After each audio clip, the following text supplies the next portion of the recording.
From the outside looking in, it can sometimes appear that peak performers have an elusive talent or skill that sets them apart from the rest of us. However, what usually sets peak performers apart isn't what they can do, it's what they will do.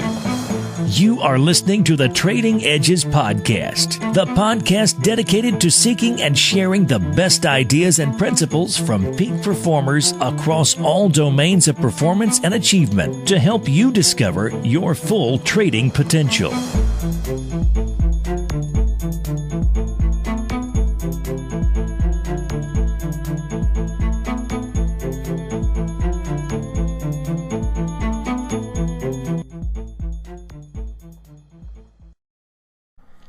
Greetings, ladies and gentlemen. This is Houston, and welcome to another episode of Trading Edges.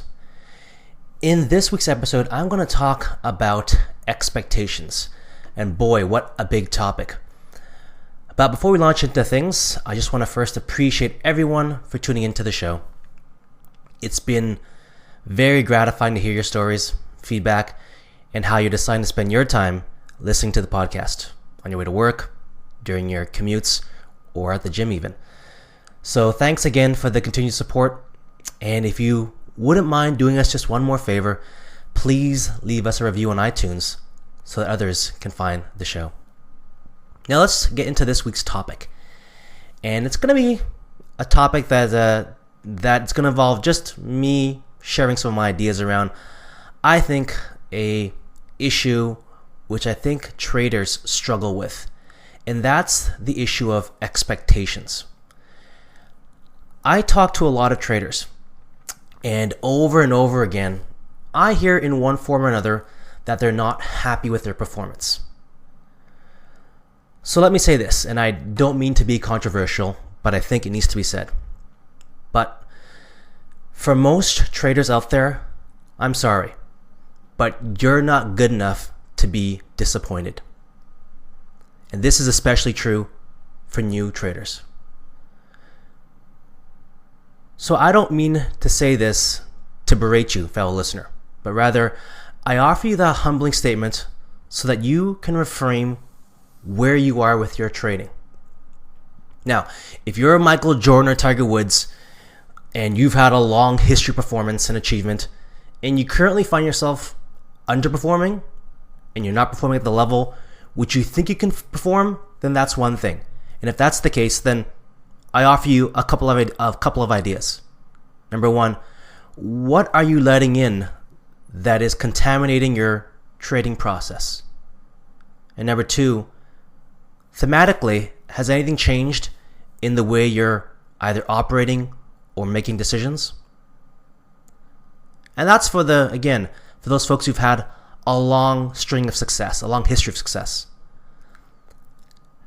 However, for most of us, and for most of the time, we're all getting the results we're supposed to get. Now, most traders are drowning in their own expectations, and most of which aren't actually grounded in reality.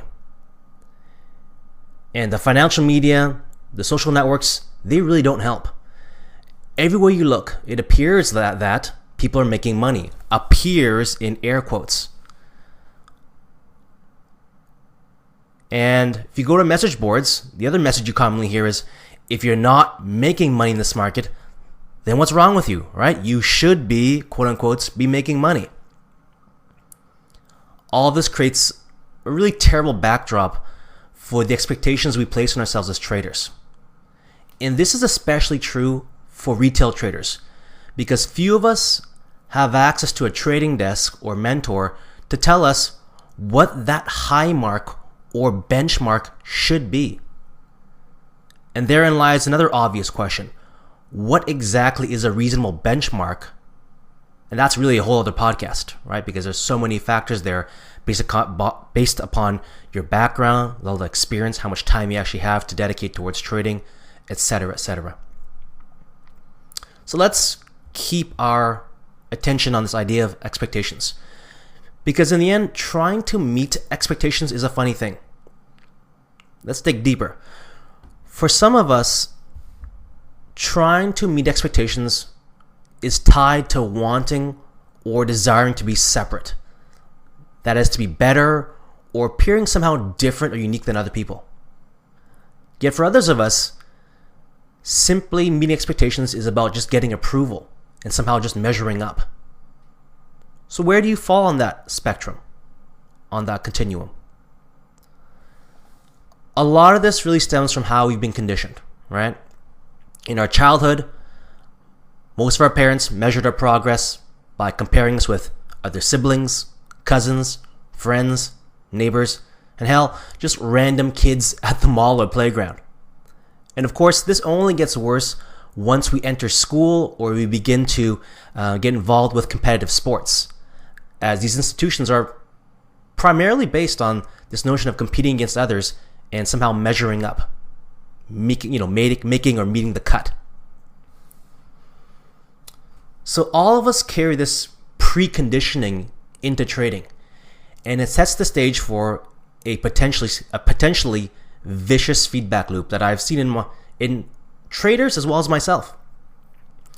This perception that we need to measure up somehow leads to a potentially very negative cycle of self-rejection. That is creating a false ideal state and being unable to live up to that imaginary image. Because I see too many new traders especially carry unrealistic expectations in both their development as traders and then their expected returns. And lo and behold, when we're unable to live up to those expectations, we fall victim to our deepest critic, our inner critic. And the inner critic is the voice of judgment in all of us. The thing with humans is that we have a powerful memory. And each time we remember the mistakes we've made in the past, the inner critic is the one who reminds us of how we failed in the past, why we need to feel guilty, and why we need to feel or be punished. So take a moment. Let me ask you, how loud is your inner critic? Have you ever taken the time to really listen to all the voices in your head? If so, are you able to notice the voice of the inner critic? When do you hear him or her? Does he show up when you're wrong in a trade? When you're uncertain? When you lose money? How does he speak to you? Does he speak to you as you would speak to a good friend? Or does he bully you and berate you? You see, the inner critic is a voice we need to pay attention to, but it should not be the one calling the shots in our trading. And just having this awareness of your inner critic can be a very powerful catalyst towards understanding your trading behaviors. But you need to remember, all of this self-rejection, this kind of self-abuse, comes from having an image of what it means to be perfect and never measuring up to this ideal. So for new traders or traders struggling with this, let's reframe the journey. Consider this. Let's get a little brass tacks.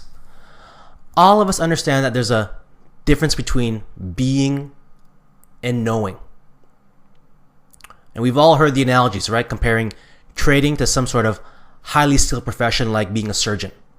For instance, if I give you a scalpel, a textbook, and a cadaver, does that qualify you to operate on a live person? Of course not, right? Let's mix metaphors. If I give you football, teach you a bunch of plays, does that make you a professional football player? Obviously not.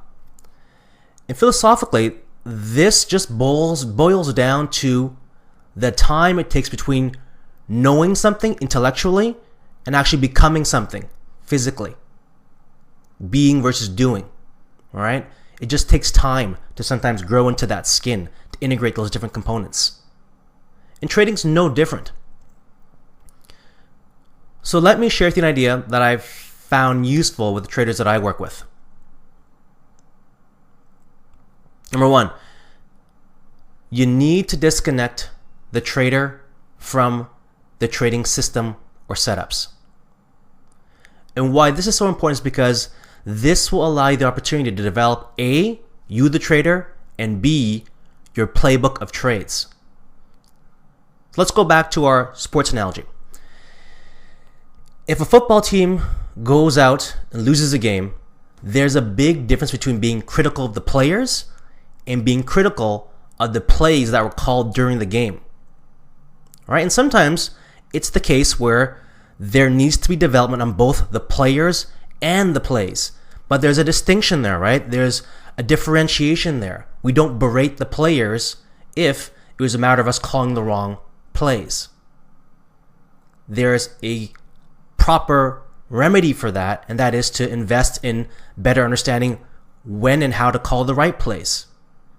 And vice versa, if it turns out the players are not doing their job, they're not conditioned well enough, perhaps they're not able to actually run the plays, then there's development there. But we need to have the understanding that there's a difference between the two. And so again, it is with trading. So as it pertains to developing yourself as a trader, there are really many facets which you can develop. And I think a lot of us perhaps overweight one facet of trading, and we don't properly dedicate our energies or balance our energies across the various facets of trading.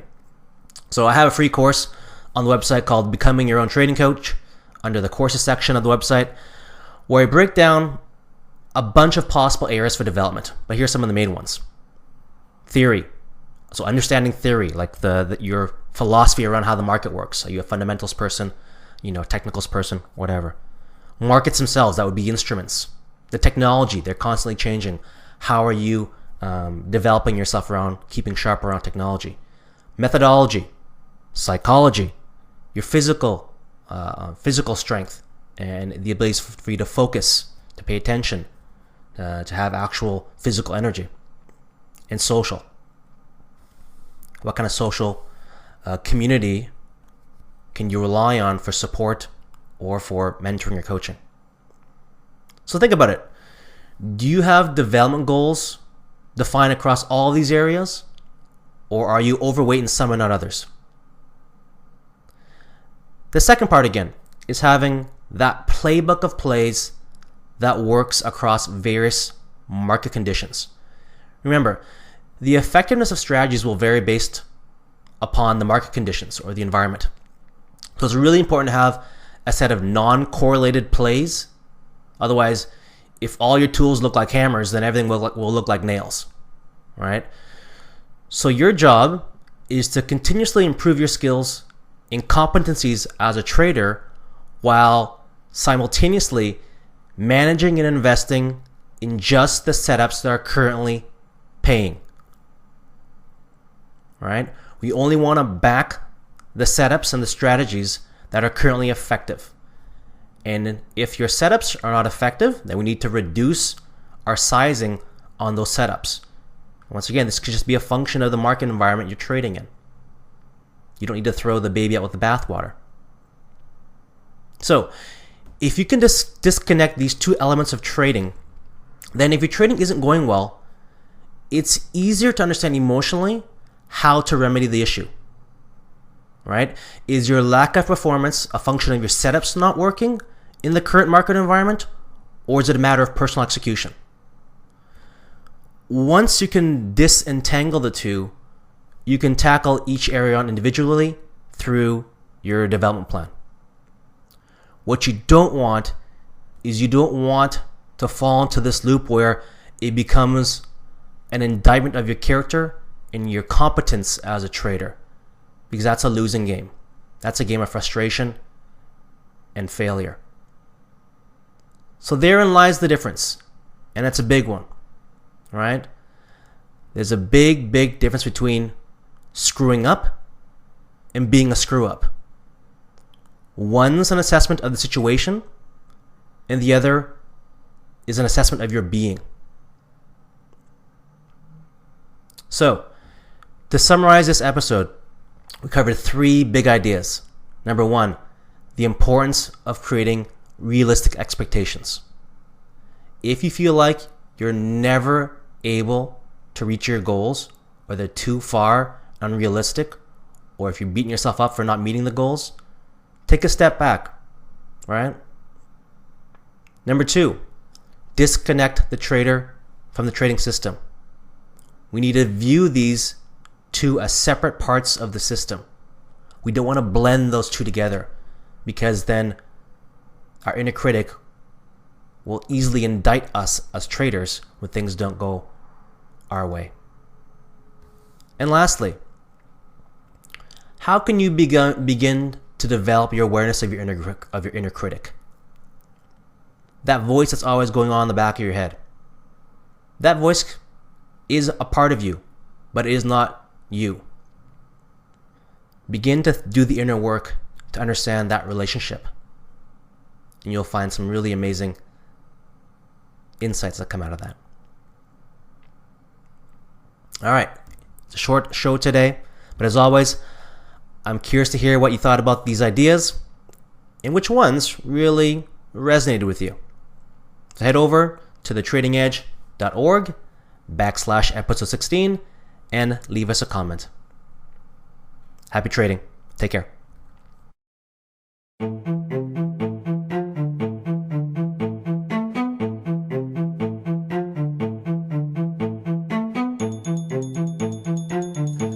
You've been listening to the Trading Edges podcast. We've taken this interview and summarized all the big ideas so that you can take action. Just head over to thetradingedge.org/podcast to find the show notes, transcript, resources, and to continue the conversation.